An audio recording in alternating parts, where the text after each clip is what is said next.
Hey world, this is Dolphin Doug in Juneau, Alaska, here to answer the question of how you can get a local guide in Juneau. Now, ordinarily I'm modest about my talents, but I gotta say, as far as tour guides in Juneau go, there are few that can compete with me. In any particular subject, I probably know half a dozen people that are better than I am on that subject. They're the people that have taught me what I know.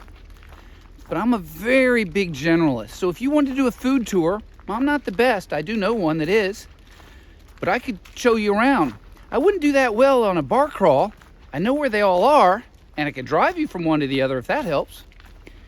So this is a little local tour that I haven't been on in forever. And I'm not exactly sure what I'm finding because I did not expect to find this trail. Holy smokes. Okay. We're going out to Tolch Rock. I have no idea what this big old trail is. Out in the middle of nowhere. Somebody got lucky. Here I've got a little bit of water. Might as well show it to you. I'm just surprised. Hey, I've got other people coming, so I'm going to keep going because I don't really want to share this with other people because I still am a little bit nervous in front of the camera. But the way to get a local tour guide, you can't get a guy like me to spend all day with you, We're too busy. Summer season is tough. But what you do instead is get the specialists or the extra toughs. And I did not. Look what I'm dealing with. It doesn't matter. This is life. So, for instance, I own a whale watching business. I don't do that many tours. You might get me, you might not, but you almost certainly won't. However, working for me, I've got a skipper. Now, I started the whale watching business in 1994 in Juneau. Literally, there's nobody doing whale watching when I started. I'm not the biggest operation, and that's one of the keys to get a local tour guide. You don't want the biggest.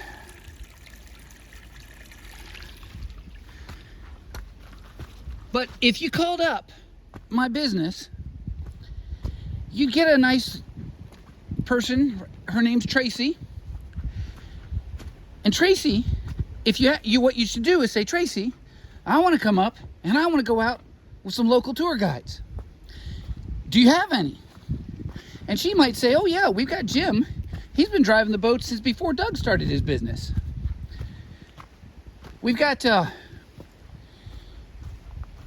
of Doug's daughters were born and raised in Juneau. They might be your naturalists on your boat. We've got a bus driver, Greg. He's been here since the 80s. And I've got Alicia.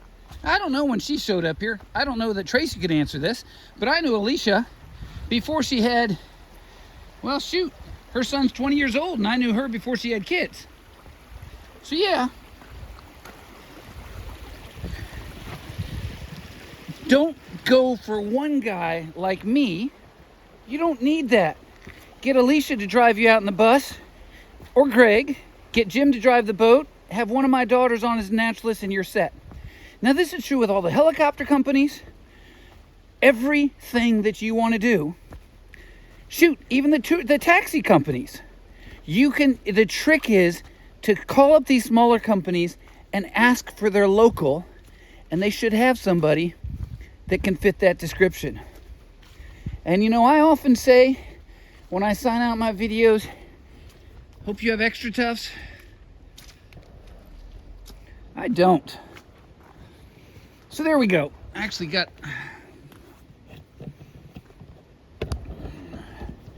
Isn't this glorious? I can show you some mud and trail. Guess you guys know how to tie shoes too.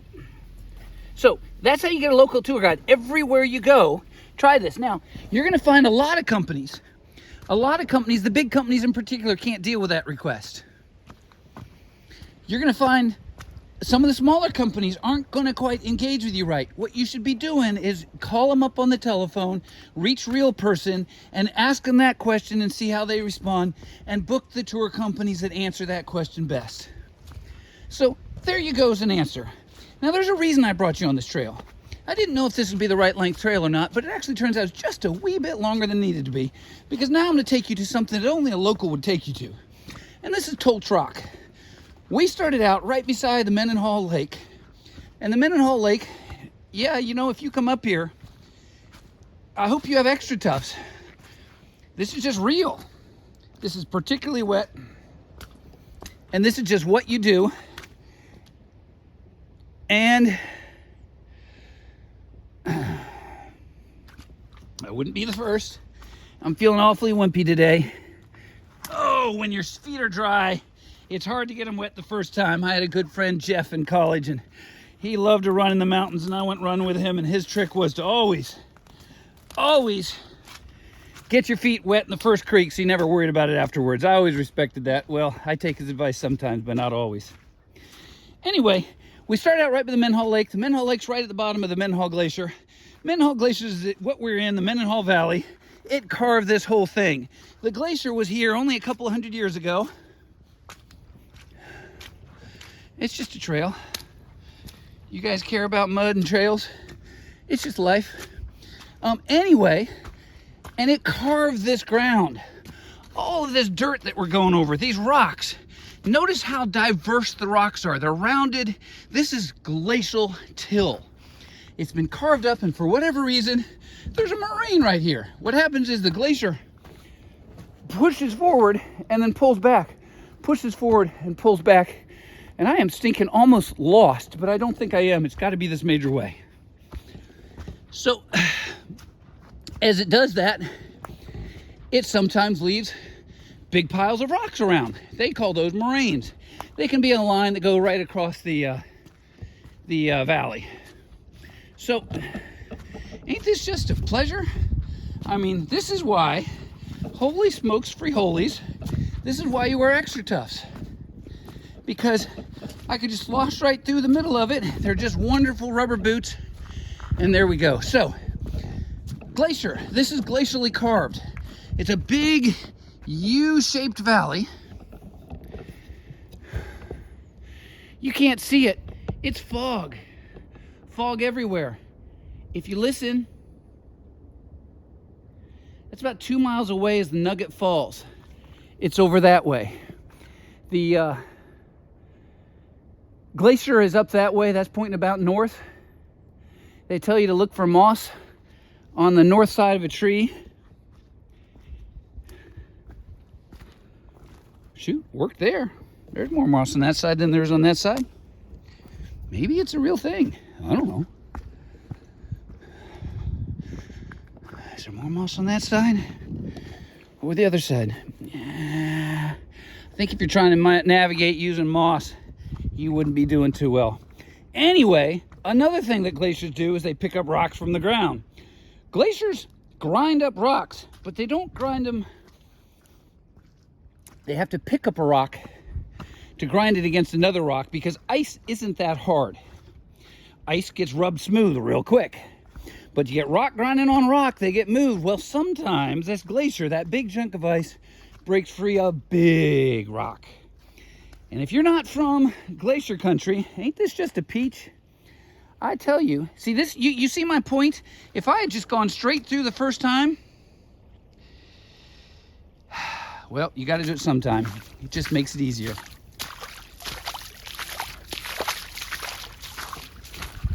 I really hope you have extra tufts. Need to wash these shoes anyway. So sometimes it picks up those rocks and drags the rocks down and drops them someplace. And that's what we're looking for today. This is Tolch Rock. It's called a glacial erratic. You see that puddle? You see that puddle? You know what I'm gonna do? I'm not recommending this to you. I'm recommending you have extra tufts because then you can do exactly the same thing. I have wet ankles. I've been fighting it all day long. I've been going out on trails and taking videos trying to show you guys Juneau. It's October 15th. I moved here in 1993, or I came here in 1993 on October 15th. So it's been 29 years and this is still home. And I'm still not wearing extra tufts after 2 nights of completely crazy rain. So, geez, this trail seems long when I'm trying to talk to you the whole time. This is just sweet. You can go right through it and you don't care anymore. And of course, you see all those footprints. That's because locals aren't silly. They wear extra tufts. Now, remember, maybe you didn't know this, but this is an out and back trail. So when I go back the other way, look at that tannin. You can drink this water, no problem. Tannin, you see that foam? Not a problem at all. It's not pollution. It's the organic compound that comes out of the wood. And it's been flooding. It's pulling it out because there's a lot of water flowing through everything here. Normally the creek would be a lot lower and a lot clearer. It doesn't pull out as much tannin. But absolutely, you can drink that. Tannin's just, it's yeah, you know, it's a sign that nobody's been pulling dirt out from up above, because there's got to be organic filters to make that happen. And I tell you, I'm going out late. I didn't know I was going to do this. See that puddle? Huh? Here's you go. Why not? Well, I guess now I need to wash my jeans. I told you should have worn extra tufts because I went in too deep. You know, I did a video last winter and I went out and it was 10 below, I think it was. And I got stepped in up to my knee. Anyway, I didn't die. Here's Toltrok. Here's what you get if you go out with a local. How many tourists do you think come out here, walk through that mud and say, oh my goodness. Now I got kids. Okay, do you have kids? Show them this video, okay? You look at this video and what's the kid going to say when he sees this video? I'll give you a couple seconds to think about that. Here, do I go to wide angle? Does that better? It makes it look smaller, so I don't like that. It's just normal. What does a kid think about when he sees this video? You know what he thinks about? Here you go. I know what look at that. 99 years ago. It's Boy Scouts. Boy Scouts put in this trail and they like this rock. What's the rule of Toltrok? How do you get to the top? Is that how you get up? You want to see. I'm 6'2". Is that how you get up?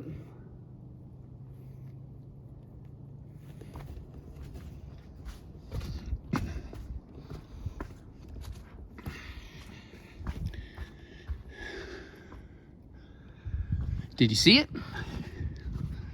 Did you see the way to climb it? I've had all my kids on top of there at once. I didn't have to help them.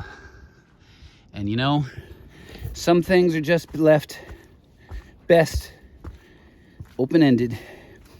If you want to figure out how to get to the top of Toltrok, find a local who can show you how. You know, I really did not want my feet wet. I've literally made like 5 videos and I've been dealing with mud the whole time. And I tell you what, the sense of liberation, oh my goodness.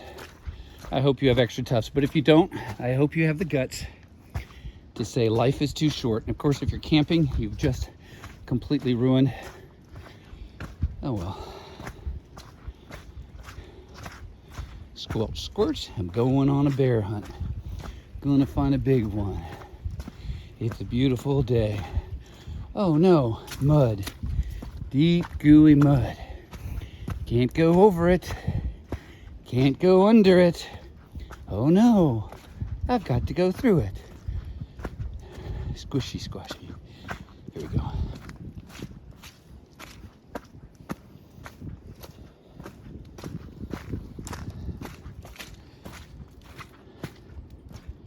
Yeah, kids. Gotta say, I love my dogs, but kids are all right.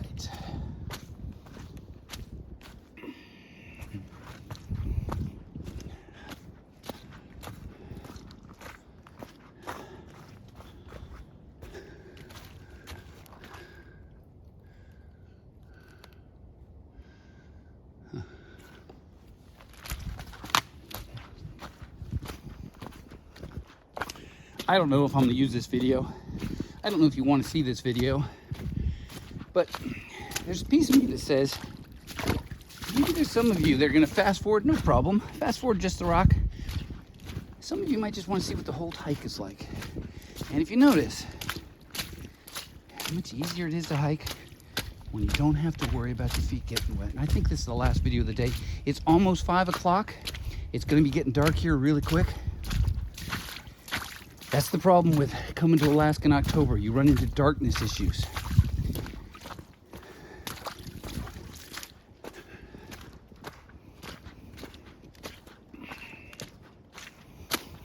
And see, if I brought you and your family along with me on this hike, this little 15 minutes so far would be more like 45, because you got to stop and take pictures, and somebody's going to have to go to the bathroom, and you know all that stuff. And how are we going to get past the mud? And Sarah's got a blister because we've been doing this for 3 days. So, yeah, can't quite squeeze in as much as I can. But that's why you can come along with me. And then you can say, nah, I've been to Tilt Rock. Let's go to a different one. I went to a huge one in Massachusetts. Oh my goodness. It was 2 times the size of a car. I had to drive way out of my way to get to this thing. And my family was like, why the heck are you driving out here? We got to, it was like, whoa, that was not. And we were racing the darkness. It was getting dark when we got there, but whoa, it was not a climb on top. It was a fall and die if you got on top of that thing. Cool though. Look at this. Look at the beauty. Extra Tufs. Yeah. Okay. Okay.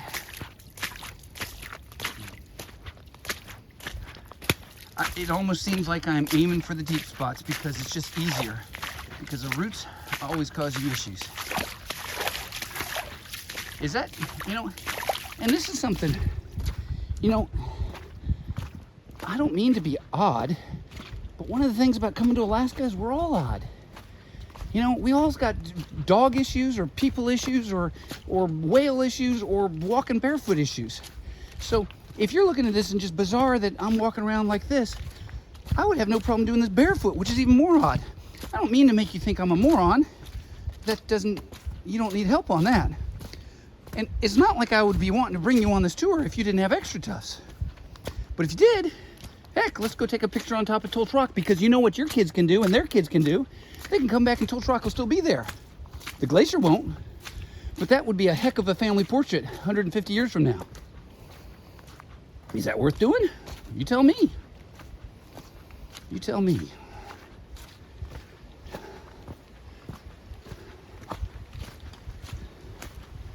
I do need to go wade. And this is a little deeper than I need to go into. I need to get the dirt off my shoes because I'm going to stick them. See, I'm a good Alaskan.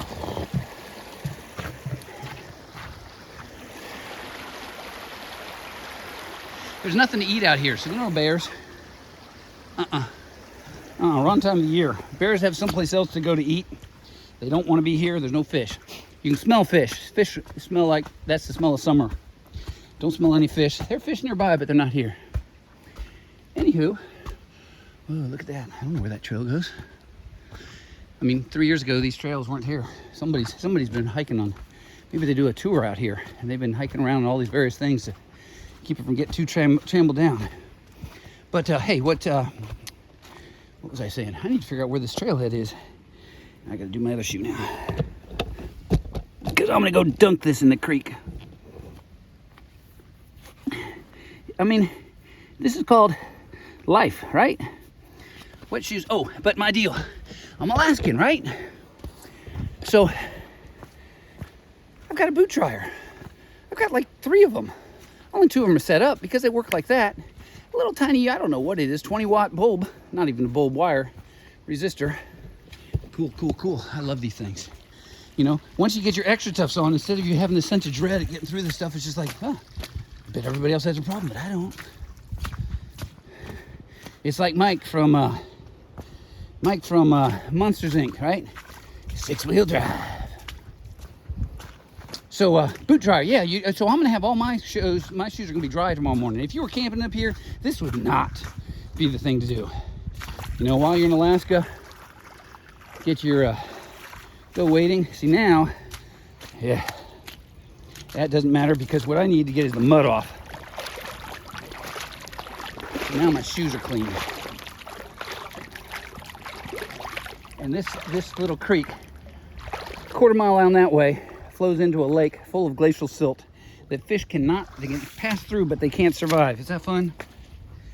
So remember, don't get stressed by this stuff. So here I am, back of the car. There are people back there. Wherever you are, hope you love Alaska as much as I do. Stay warm and dry, and I hope you have extra tufts.